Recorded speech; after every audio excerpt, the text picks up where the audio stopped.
Assalamu alaikum. In this video, how to make a dotted shape in Photoshop.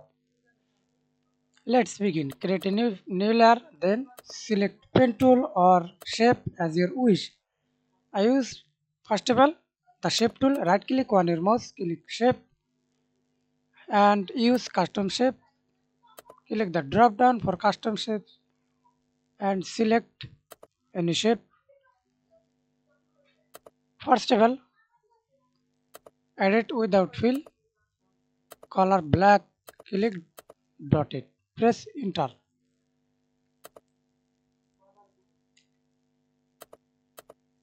Increase the size.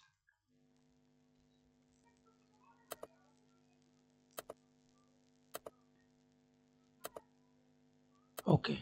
And secondly, use for same formula, same process. Again, create a new, right click on your mouse, select the rectangle tool, use fill color,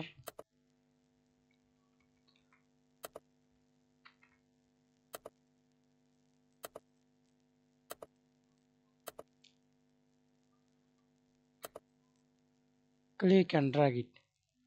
Increase the size.